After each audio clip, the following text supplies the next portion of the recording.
सगळ्यात महत्वाचा टॉपिक आहे समचलन. काय आहे? समचलन. समचलन. आणि दुसरा आहे व्यस्त चलन. काय आहे? व्यस्त चलन. आणि हे दोन्ही टॉपिक खूप सोपे आहे. केव्हा? जेव्हा आपल्याला दोन्ही टॉपिक मध्ये बीजे शोधता आली पाहिजे. काय शोधता आली पाहिजे? समचलनाचा संबंध आहे भागाकाराशी. कोणाशी संबंध आहे? पहिला मुद्दा आहे भागाकाराशी. कोणाचा? समचलनाचा. भागाकार. आणि व्यस्त चलनामध्ये गुणाकार. काय आहे? इथं गुणाकार आणि इथं भागाकार. आता भागाकाराची बीजे तुम्ही शोधली आहे, इकडे गुणाकाराची बीजे शोधली आहे. शोधले की नाही? मग भागाकाराची बीजे शोधण्यासाठी काय लक्षात पाहिजे? विभाज्य. काय लक्षात पाहिजे?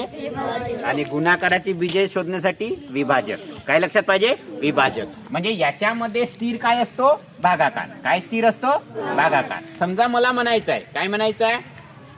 6 मुलींसाठी 12 पेन. मुली किती आहे? 6.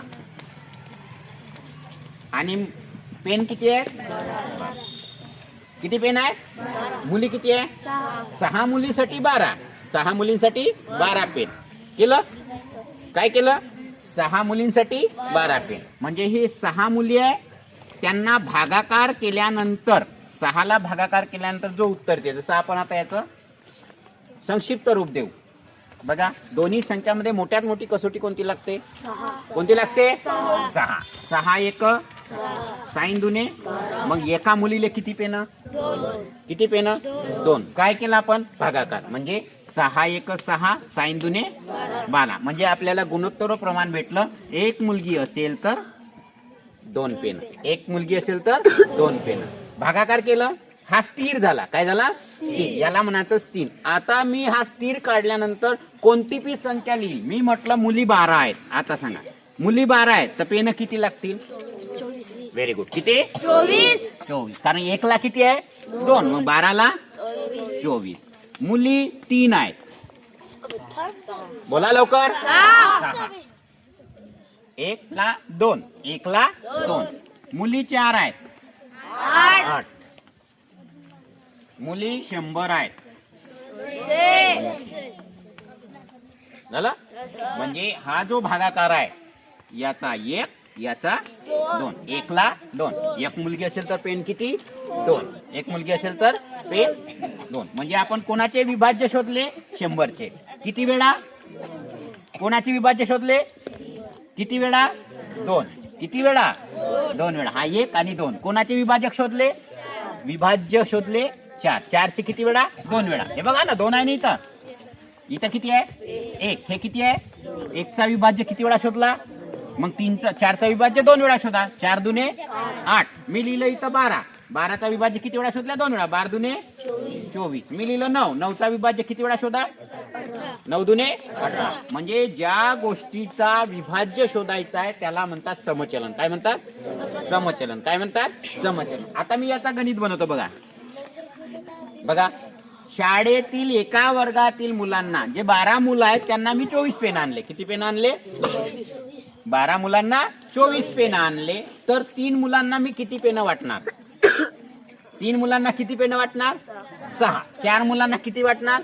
8. किती वाटणार? माझ्याजवळ 70 मुलं असतील तर किती पेन वाटीन? सांगा बरं. Very good. किती रे? 140. याला म्हणतात समचलन. काय म्हणतात? समचलन. कारण उत्तराचा स्थिरांक काय आहे? 1ला 2.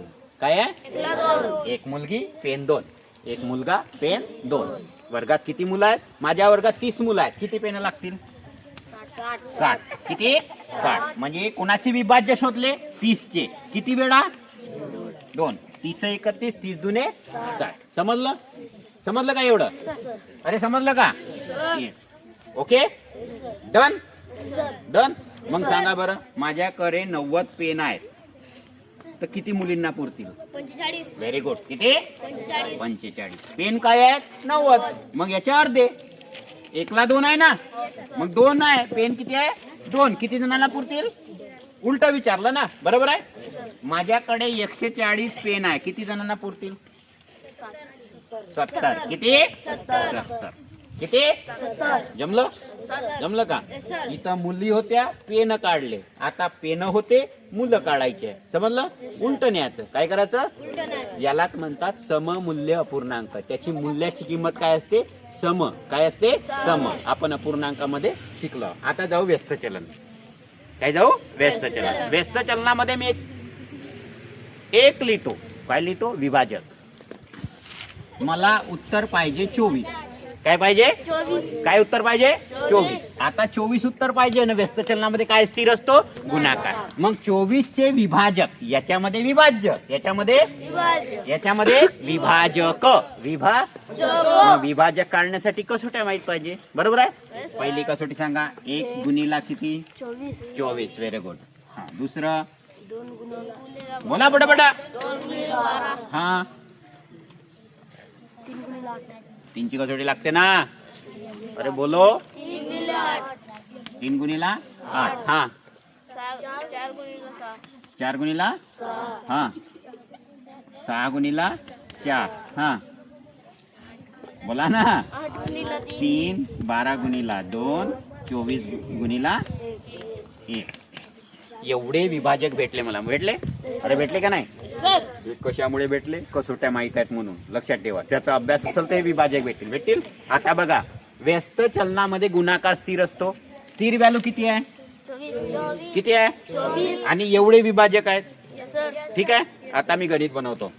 हा एक मजूर आहे. काय आहे? मजूर काम करायला गेला. शेतावर काम करायला गेला. पूर्ण काम करायला त्याला किती तास लागले?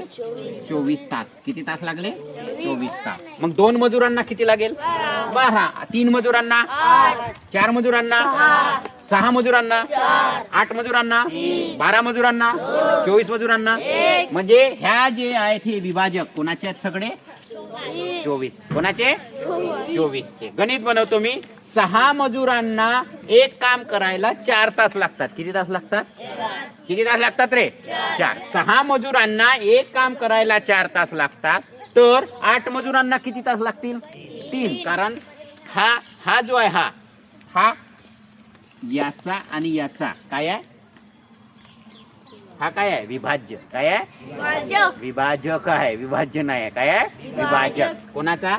6 चा आणि 4 चा विभाजक. 8 आणि 3 चा विभाजक 24. समजलं?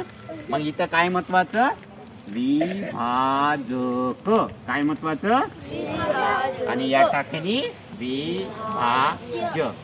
आता विभाज्य म्हणजे माहित आहे कोणत्याही संख्येचा पाडा करणे. कोणत्याही संख्येचा आणि विभाजक म्हणजे कसोट्या लावून त्याचे विभाजन करणे. विभाजन करणे. यामध्ये गणित बघा.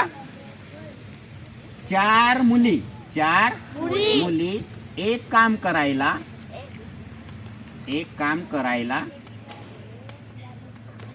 12 तास लावतात. किती तास लावतात? 12 तास लावतात. किती तास लावतात? 12. किती मुली पाठवल्या? 4. किती मुली पाठवल्या? किती तास लागले? 12. किती तास लागले? 12 लागले. मग 4 मुली 12 तास काम करतात. 4 मुली 12 तास काम करतात. मग त्यांची इफिशियन्सी किती झाली? किती? 48. किती झाली रे? आणि यांचे सगळ्याचे विभाजक शोधणे म्हणजे व्यस्त चलन. यांचे सगळे विभाजक शोधणे म्हणजे व्यस्त चलन. आता 48 उत्तर आला पाहिजे. मी आता मुली केली. मी मुली 5 करणार आहे का? 5च्या पाड्यात 48 येते का? नाही. मग इथं अशी कोणती संख्या घेऊ ती 48च्या पाड्यात आली पाहिजे? बरोबर आहे. किती? मी 4 ला क्रॉस केलं. 6 मुली लिहिलं. 6 मुलीचं उत्तर आता 48 आलं पाहिजे. किती न गुणावं लागेल? 8. मग 12च्या जागी काय येईल? 8. झाला गणित तयार. समजलं? खूप सोपं आहे. आपण त्याला कठीण करून ठेवलाय. काय करून ठेवलाय? कठीण. व्यस्त चलन म्हणजे गुणाकार स्थिर असतो. समचलनामध्ये भागाकार स्थिर असतो. काय स्थिर असतो? भागाकार. या कन्सेप्ट लक्षात घ्या पहिले. समजलं? इसमें क्या करना है? विभाज्य शोधना है. क्या ढूंढना है रे? और इसमें क्या करना है? विभाजक ढूंढना है. क्या ढूंढना है? विभाजक शोधले उत्तर मिळालं. विभाज्य शोधले उत्तर मिळालं. समजलं? ओके. अभी लिख लो. आता बरोबर लिहा.